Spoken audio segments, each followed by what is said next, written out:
இன்னைக்கு வந்துட்டு நம்ம உலக செய்தி பார்க்க போறோம். பொதுவா நமக்கு உலக செய்தினா வந்துட்டு பொருளாதார பிரச்சனை இல்லைங்கன்னா நேச்சுரல் டிசாஸ்டர் நடந்திருக்கும். இதுதான் நமக்கு வந்துட்டு உலக செய்தி இல்லைன்னா யாருன்னா எலெக்ஷன்ல ஜெயிச்சிருப்பாங்க. இதெல்லாம் தான் நமக்கு வந்து உலக செய்தியா கொஞ்சம் வருஷத்துக்கு முன்னாடி இருந்துச்சு. பட் ஆனா இப்போ வந்துட்டு போர் எங்க பார்த்தாலுமே போர் தான் உருவாக்கிட்டு இருக்குது. இந்த உக்ரைன் ரஷ்யா போரு, பாலஸ்தீன் இஸ்ரேல் போரு, ஈரான் இஸ்ரேல் போரு, இந்தியா பாகிஸ்தான் போரு, இந்த மாதிரி எல்லா பக்கமும் போர் வெடிச்சுக்கிட்டே தான் இருக்குது. இப்போ கடந்த கொஞ்சம் வருஷமா இப்போ அதுக்கு வந்துட்டு புதுசா ஒரு 2 நாடு என்டர் ஆயிருக்காங்க. முழு போரும் நம்ம சொல்ல முடியாது. ஆனா அந்த சூழ்நிலைக்கு கிட்டத்தட்ட அவங்க போயின்னு இருக்காங்க. எந்த நாடுன்னு பார்த்தாக்கா தாய்லாந்து அண்ட் கம்போடியா. இந்த 2 நாடுமே நமக்கு காலில் விழுந்தா நம்ம ஃபேமிலி ஃப்ரெண்ட்ஸோட போயிட்டு ஜாலி பண்ணிட்டு வரக்கூடிய ஒரு ஊர் மாதிரி தான் நமக்கு எப்பவுமே தாய்லாந்து இருந்திருக்குது. பட் ஆனா இப்போ அங்க ஒரு மிகப்பெரிய பிரச்சனை வெடிஞ்சிருக்குது. எஸ்பெஷலி அவங்க பார்டரை ஒட்டி. அண்ட் இந்த வாட்டி எதை வச்சுக்கிட்டு திரும்ப பிரச்சனை வெடிஞ்சிருக்குது, இது ஒரு கோயிலை வச்சுட்டு வந்திருக்குது. எனக்கு தெரிஞ்ச வரைக்கும் உலகத்துல ஒரு கோயிலை வச்சுட்டு ஒரு பிரச்சனை நடந்திருக்காங்க கிடையாது 2 நாட்டுக்குள்ள. பட் ஆனா இது வந்து ரொம்ப ஒரு வித்தியாசமான ஒரு பிரச்சனை. அண்ட் இங்க வந்துட்டு ஒரு கோயில் இருக்குது. அதாவது இந்த பார்டரை ஒட்டி, அதாவது தாய்லாந்து அண்ட் கம்போடியா ஒட்டி அந்த பார்டரை ஒட்டி ஒரு கோயில் இருக்குது. அதுக்கு பேர் வந்து பிரியா விஹார். இது வந்துட்டு சிவன் கோயில், மிகப்பெரிய ஒரு சிவன் கோயில் அங்க இருக்குது. இதை வச்சுதான் பிரச்சனை ஓடிக்கிட்டு இருக்கு. கம்போடியா சொல்றான் இது எங்க நிலம் எங்க கோயிலுன்னு, தாய்லாந்துக்காரன் சொல்றான் இது எங்க நிலம் எங்க கோயில். ஆனா தாய்லாந்து வந்து ஒரு புத்திஸ்ட் கண்ட்ரியா இருக்குது. இந்த பக்கம் இவங்க வந்துட்டு இந்த கோயிலை நல்லா வணங்கக்கூடிய ஒரு மக்கள் தான். ஆனா வரலாற்று ரீதியில் நம்ம பார்க்கும்போது கம்போடியா வந்துட்டு ஒரு பிரெஞ்சு காலனியா இருந்திருக்குது. பிரெஞ்சுக்காரன் வந்து விட்டு போறதுக்கு முன்னாடி அவன் வந்துட்டு இந்த பார்டரை போட்டு போயிருக்கான். ஸோ தாய்லாந்து சொன்னா இந்த பார்டரே தவறா போட்டுட்டு போயிருக்கிறது, இந்த பார்டர்லாம் நாங்கள் ஒத்துக்க முடியாது. நிறைய ஏரியா வந்துட்டு எங்க ஏரியாவெல்லாம் பார்டர்ல அவங்களுக்கு கொடுத்துட்டான். பட் ஆனா இப்ப வந்துட்டு இந்த பிரச்சனை ரொம்ப பெருசா வெடிஞ்சிருக்கு. இது வந்து ரொம்ப வருஷமாவே நடந்துகிட்டு இருக்க ஒரு பிரச்சனை. பட் ஆனா இப்போ என்ன ஆயிருக்குன்னா தாய்லாந்துக்காரன் உள்ள வந்துட்டான்னு கம்போடியாக்காரன் தாய்லாண்டை அட்டாக் பண்ணியிருக்கான். தாய்லாந்துக்காரன் என்ன சொல்றான், அவன் ட்ரோன் எடுத்துக்கிட்டு உள்ள வந்துட்டான், அதனால நாங்க அவனை அட்டாக் பண்ணுமா போச்சு.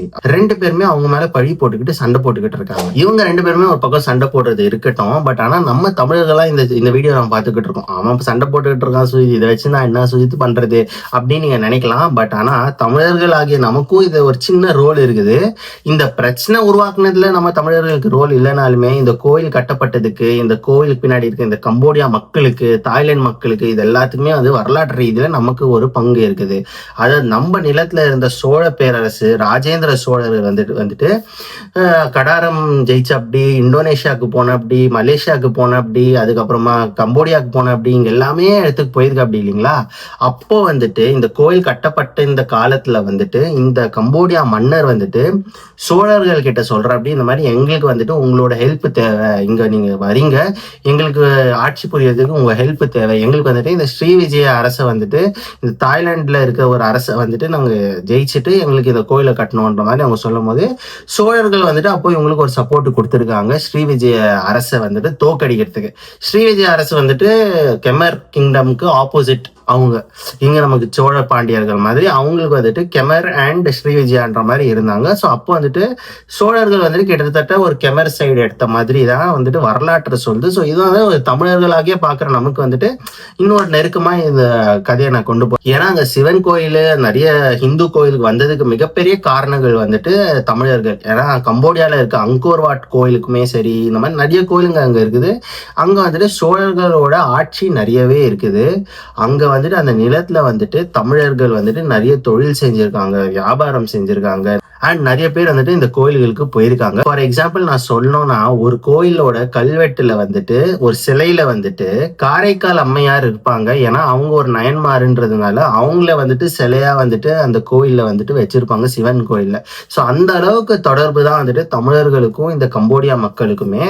ஸோ இப்போ இந்த பிரச்சனைக்குள்ள பார்க்கும்போது கம்போடியாவுக்கும் தாய்லாந்துக்கும் இருக்க அந்த பார்டர் தான் மிகப்பெரிய பிரச்சனை. 1917 1918 வந்துட்டு பிரெஞ்சுக்காரன் கம்போடியா விட்டு போகும்போது அவன் வந்துட்டு இந்த பார்டர் வந்து தாய்லாந்து கூட பிரிச்சுட்டு அவன் போவான். அந்த பார்டர் வந்துட்டு யாருமே ஒத்துக்க ரெடியா இல்லை, எஸ்பெஷலி தாய்லாந்து ஒத்துக்கவே ரெடியா இல்லை. பட் ஆனால் இந்த பார்டர்ல இருக்க இந்த கோவில் அந்த நிலத்தை வந்துட்டு கம்போடியா மக்கள் வேணும்னு சொல்லிக்கிட்டு இருக்காங்க. ஸோ இதுக்காக தான் வந்துட்டு அப்போதுல இருந்தே ஒரு கோல்டு வார் நடந்துகிட்டே தான் இருந்துச்சு. இதுல வந்துட்டு யூஎஸ் இன்வால்வ் ஆச்சு, இந்த மாதிரி நிறைய நாடுகள் இதுல இன்வால்வ் ஆனாங்க. பட் அதுக்கப்புறமா இந்த பிரச்சனையை வந்துட்டு கம்போடியா அண்ட் தாய்லாந்து வந்துட்டு யூஎனுக்கு எடுத்துட்டு போனாங்க, யுனைடெட் நேஷன்ஸுக்கு எடுத்துட்டு போனாங்க. அவங்க வந்துட்டு கடைசியில சொன்னாங்க இல்ல இந்த கோயில் கம்போடியாவுக்கு தான் சொந்தம்ன்ற மாதிரி சொன்னாங்க. இந்த மாதிரி நிறைய ஹியரிங்ஸ் கூட நடந்திருக்குது. ஃபார் எக்ஸாம்பிள் 2008, 2011, 2013 இந்த மாதிரி நிறைய இயரிங்ஸ் வந்திருக்கு. பட் ஆனால் மெஜாரிட்டி ஆஃப் தி டைம் வந்துட்டு இந்த கோயில் ஆல்ரெடி கம்போடியாவில் இருக்கிறதுனால இந்த பிரச்சனையை அப்படியே சுமூகமாக முடிக்கிறதுக்காக அவங்க எப்பவுமே வந்துட்டு இந்த கோயில் கம்போடியாவுக்கு தான் சொந்தம்ன்ற மாதிரி அவங்க சொல்லி விட்டாங்க. பட் இது எப்பவுமே வந்துட்டு தாய்லாண்டுக்கு கொஞ்சம் பிரிக் பண்ணிட்டே தான் இருந்திருக்குது. பட் அதோட வெளிப்பாடா இதுன்னு கேள்விக்குறி. ஏன்னா 2 பேருமே அவங்க மாத்தி பிரச்சனையை வந்துட்டு பிளேம் பண்ணிக்கிட்டு இருக்காங்க. இப்ப நமக்கு தெரியல. பட் ஆனா இதனால யாருக்கு பாதிப்பு? அந்த பார்டர்ல வாழற மக்கள். இப்ப இந்த பிரச்சனை, இந்த ஷூட் அவுட்னால என்ன ஆயிருக்குன்னா கிட்டத்தட்ட 30 பேர் இறந்து போயிருக்காங்க. இந்த பிரச்சனைனால கிட்டத்தட்ட 1.5 லட்சம் பேர் வந்துட்டு எப்பா எங்களுக்கு இந்த பார்டர் 12 டிஸ்ட்ரிக்ட்ல இருக்கவே எங்களுக்கு விருப்பம் இல்லை. ஏன்னா எப்பவுமே சண்டை, எப்பவுமே இவன் இந்த கோயிலுக்கு அடிச்சுக்கிறான், அவன் இந்த கோயிலுக்கு அடிச்சுக்கிறான்னு கிட்டத்தட்ட இந்த 12 டிஸ்ட்ரிக்ட் மக்கள் வந்துட்டு கிட்டத்தட்ட 1.5 லட்சம் பேர் இவங்க எல்லாருமே வந்துட்டு அந்த நிலத்தை விட்டு அவங்க வேற இடத்துக்கு போயிருக்காங்க. ஸோ இதுதான் இந்த போரோட இம்பாக்ட். 1.5 லட்சம் பேர் அவங்க வீடை, அவங்க நிலத்தை விட்டு போயிருக்காங்க. 30 பேர் இறந்துருக்காங்க. இதுதான் வந்துட்டு இந்த மிகப்பெரிய ஒரு போர். வரலாற்று ரீதியில நிறைய விஷயங்கள் இருக்குது இந்த போருக்கு. பட் ஆனால் இப்போ இத்தனை பேர் பாதிக்கப்பட்டிருக்காங்க. பட் ஆனால் சூரியத் நாளைக்கு போருன்னு போயிட்டாங்க, என்னப்பா ஆகும் இந்த பிரச்சனை? யார் பக்கம்பா ஜெயிப்பாங்க? என்னதான்ப்பா இது என்ன முடியுமான்ற மாதிரி நீங்க கேட்டீங்கன்னா, இந்த பிரச்சனை நீங்க பாத்தீங்கன்னா ஒரு பக்கம் தாய்லாந்து இருக்குது, இன்னொரு பக்கம் கம்போடியா வந்துட்டு என்னதான் ஒரு நல்ல ஒரு பெரிய நாடா இருந்தாலுமே அவங்களோட மிலிட்ரி ஸ்ட்ரென்த் வந்துட்டு தாய்லாந்து அளவுக்கு கிடையவே கிடையாது. கிட்டத்தட்ட இவங்களோட மிலிட்ரி பட்ஜெட்னு நீங்க கம்பேர் பண்ணீங்கன்னா கம்போடியாவோட 3 மடங்கு வந்துட்டு தாய்லாந்து கிட்ட மிலிட்ரி பட்ஜெட் இருக்கு.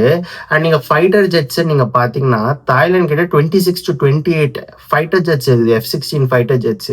ஆனா கம்போடியா கிட்ட ஒரு ஃபைட்டர் ஜெட் கூட இல்லை. இவன் சும்மாரா ஜெட் எடுத்துட்டு வந்தாவே இங்கிருந்து இவனை ப்ரொடெக்ட் பண்ணிக்கிறதுக்கு இன்னொரு ஜெட் இவனால விடவே முடியாது. அந்த அளவுக்கு வீக்கு தான் கம்போடியா. பட் ஆனா அவங்களுக்கு அந்த கோவில் தேவைன்றதுனால அவங்க போராடிக்கிட்டு இருக்காங்க. அது அவங்களோட உரிமை. பட் ஆனா இவங்க 2 பேரும் இப்ப வந்து பேசிதான் தீக்கணும். இப்போ ரீசெண்டா வந்துட்டு தாய்லாண்டோட ஒரு மினிஸ்டர் சொல்லியிருக்காரு, இந்த பிரச்சனை நாங்க வந்து பெருசு பண்ண விருப்பப்படல, நாங்க இதோட முடிச்சுக்கிறோம். அவங்க ஒரு தாக்குதல் பண்ணாங்க, அதுக்கு வந்து நாங்க ஒரு எதிர் தாக்குதல் தான் பண்ணோம் எங்களோட பாதுகாப்புக்காக. பட் ஆனா எங்களுக்கு இது பெருசு பண்ண விருப்பம் இல்லைன்னு இந்த மினிஸ்டர் சொல்லியிருக்காரு. பட் ஆனா கம்போடியா வந்துட்டு எந்த பேச்சுவார்த்தைக்குமே ரெடி இருக்கிற மாதிரி இப்போதைக்கு தெரியல நான் இந்த வீடியோ பண்ற ஒரு டைம்ல. ஸோ இதோட நான் இந்த வீடியோ முடிச்சுக்கிறேன். நீங்க என்ன நினைக்கிறீங்கன்னு கமெண்ட் செக்ஷன்ல சொல்லுங்க. உங்களை பொறுத்த வரைக்கும் இது மிகப்பெரிய பிரச்சனையா வெடியுமா? ஏன்னா ஒருத்தர் ரொம்ப ஸ்ட்ராங்கா இருக்காங்க, ஒருத்தர் ரொம்ப வீக்கா இருக்கிறாங்க. இது மிகப்பெரிய பிரச்சனையா வெடியுமா? எது நீங்க நினைச்சாலுமே கமெண்ட் செக்ஷன்ல சொல்லுங்க. அண்ட் தமிழர்கள் இந்த நிலத்துல வந்துட்டு இவ்வளவு ஹெல்ப் எல்லாம் கம்போடியா பண்ணதை பத்தி நீங்க என்ன நினைக்கிறீங்கன்னு சொல்லுங்க. ஸோ இதோட நான் இந்த வீடியோ முடிச்சுக்கிறேன். சப்ஸ்கிரைப் பண்ண மறந்துடாதீங்க. நம்ம இன்னொரு வீடியோல பார்ப்போம். டாடா, பாய்.